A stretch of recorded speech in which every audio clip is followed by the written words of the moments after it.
प्रिय विद्यार्थियों, हमने वाक् कविता की व्याख्या पूरी कर दी है और आज हम इस वीडियो में वाक् कविता के अभ्यास संबंधी प्रश्नोत्तर पर चर्चा करेंगे। प्रश्न 1, रस्सी यहाँ किसके लिए प्रयुक्त हुआ है और वह कैसी है? तो पहले हम रस्सी शब्द का अर्थ देंगे कि यहाँ पर रस्सी शब्द का प्रयोग सांसों की डोर के लिए किया गया है और वह क्षणभंगुर है, नाशवान है, अर्थात मनुष्य की मृत्यु किसी भी समय हो सकती है, उसका जीवन नाशवान है। प्रश्न 2, कवित्री द्वारा मुक्ति के लिए किए जाने वाले प्रयास व्यर्थ क्यों हो रहे हैं? तो इसके उत्तर में हम लिखेंगे कि कवित्री द्वारा किए जाने वाले ईश्वर प्राप्ति के प्रयास व्यर्थ हो रहे हैं क्योंकि वह मोह, माया, ममता और विषय वासनाओं के जाल में फंसी हुई है और उस जाल से स्वयं को बाहर नहीं निकाल पा रही और ईश्वर की भक्ति और सद्कर्म नहीं कर पा रही। यही कारण है कि विषय वासनाओं में फंसे होने के कारण ईश्वर की भक्ति प्राप्त करने के सभी प्रयास उसके व्यर्थ हो रहे हैं। कवित्री का घर जाने की चाह से क्या तात्पर्य है? कवित्री का घर जाने की चाह से तात्पर्य ईश्वर के पास जाने से है। प्रश्न 4, भाव स्पष्ट कीजिए। कै भाग? जेब टटोली कोड़ी न पाई। इसका भाव यह है कि जब मनुष्य जीवन के अंतिम द्वार पर अर्थात मृत्यु के नजदीक होता है और अपना आत्म अवलोकन अर्थात आत्म मूल्यांकन करता है, अपने बिताए हुए जीवन के विषय में सोचता है कि उसने कितने अच्छे कर्म किए हैं, कितने सद्कर्म किए हैं, तो उसे सद्कर्मों की संख्या बहुत कम मिलती है। अब ख भाग? खा खा कर कुछ पाएगा नहीं, ना खाकर बनेगा अहंकारी।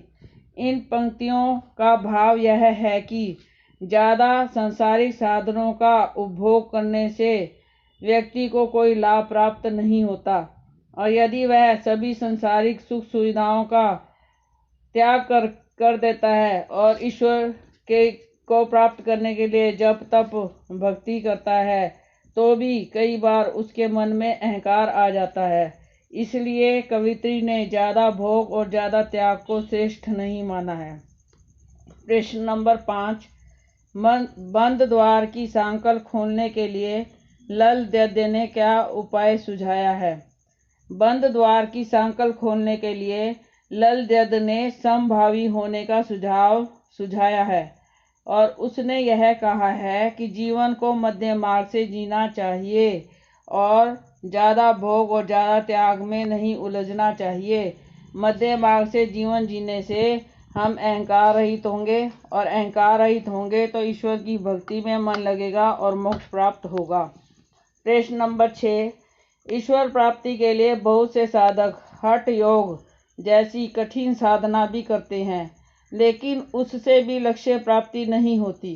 यह भाव किन पंक्तियों में व्यक्त हुआ है? इसका भाव आपकी कविता के तीसरे वाक्य में अभिव्यक्त हुआ है, जो है आई सीधी राह से गई न सीधी राह, सुषम सेतु पर खड़ी थी बीत गया दिन आहा, जेब टटोली कोड़ी न पाई माँ जी को दूं क्या उतराई। प्रश्न नंबर 7, ज्ञानी से कवि का क्या अभिप्राय है? उत्तर, ज्ञानी से कवित्री का अभिप्राय आत्मज्ञानी व्यक्ति से है अर्थात आत्म अवलोकन द्वारा जो अपने भीतर छिपी शक्तियों को जान लेता है, आत्मज्ञानी व्यक्ति ही ईश्वर को जानने में सफल होता है।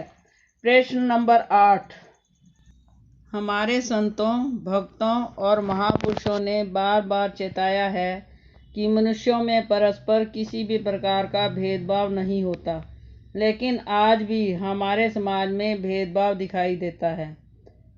कै भाग? आपकी दृष्टि में इस कारण देश और समाज को क्या हानि हो रही है? तो ये इसका उत्तर वैसे तो आपने खुद ही देना है, परंतु फिर भी थोड़ा सा बता देती हूँ। जब हम आपसी भेदभाव रखते हैं तो इससे देश और समाज दोनों को ही हानि होती है और देश प्रगति नहीं कर पाता। इसके आधार पर आप इसका प्रश्न का उत्तर स्वयं लिखें। ख भाग? आपसी भेदभाव को मिटाने के लिए अपने सुझाव दीजिए। तो यह प्रश्न भी आपको खुद करना चाहिए। परंतु फिर भी आपकी गाइडलाइन में मैं बता रही हूँ कि इसके लिए हमें सभी धर्मों का आदर करना चाहिए, सभी मनुष्यों को एक समान समझना चाहिए और अमीरी गरीबी का भेदभाव या जाति का भेदभाव नहीं करना चाहिए, मिलजुल कर रहना चाहिए।